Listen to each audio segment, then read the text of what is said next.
ऐसा मेरे साथ हुआ है इसलिए मैं दूसरी करना चाहता हूँ, क्योंकि साथ नहीं दिया, छोड़कर चली गई तो कहीं धोखा हुआ मेरे साथ। मैडम कुछ गलत बोला हूँ तो सॉरी। पति होते हुए स्त्री को लिए मैत्री करार कर सकती है तो पुरुष कर सकता है ma'am. Hello everyone, good evening. तो आज मैं इंस्टाग्राम पर लाइव हूँ और आप लोगों ने कुछ कमेंट किए थे।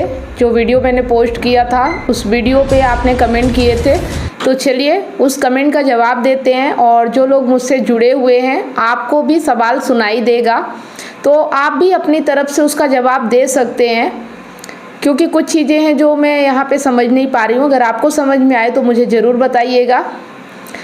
तो जो यहाँ पे हैं कदम रोहित 7066, मैं दूसरी पत्नी है, मेरा घट स्फोट हुआ है, मुझे एक लड़की एक लड़का है, 95, मेरा घट स्फोट क्या है? ये चीज़ आप मुझे थोड़ा सा लिख के बताइए।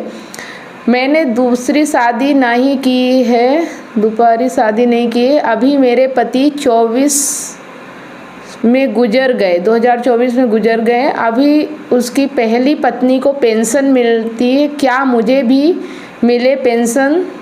दूसरी बात ये है कि अभी मेरे बच्चों की पहला निकाल ऊपर से अभी उनका मिलेगा क्या? ज़मीन और घर का हिस्सा मिलेगा क्या? ये बताओ।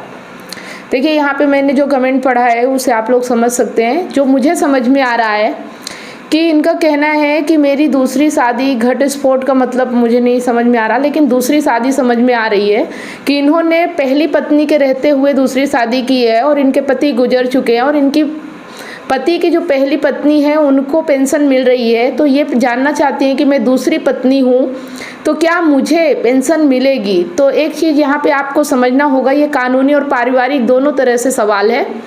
तो अगर मैं कहूँ तो मैं कोई कानून का ज़्यादा जानकारी नहीं रखती हूँ और मैं कोई वकील भी नहीं हूँ, लेकिन हाँ जो व्यवहारिक जानकारी होती है जो आमतौर पे सभी को होना चाहिए वो चीज़ें मैं आप तक शेयर करती हूँ। अगर उससे आपको कोई लाभ हो जाए ना तो उसका फ़ायदा ज़रूर उठाइए।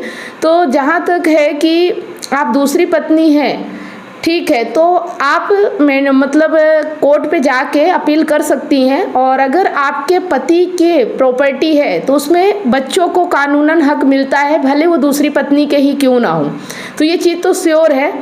और पेंशन के लिए आप कोर्ट में वकील से बात कर सकती हैं, क्योंकि पहली पत्नी के रहते आप दूसरी पत्नी है, फिर भी आप उनके साथ थी तो कुछ अधिकार आपको भी मिलते हैं, क्योंकि पहली पत्नी ने ऑब्जेक्शन नहीं उठाए होंगे तभी आपने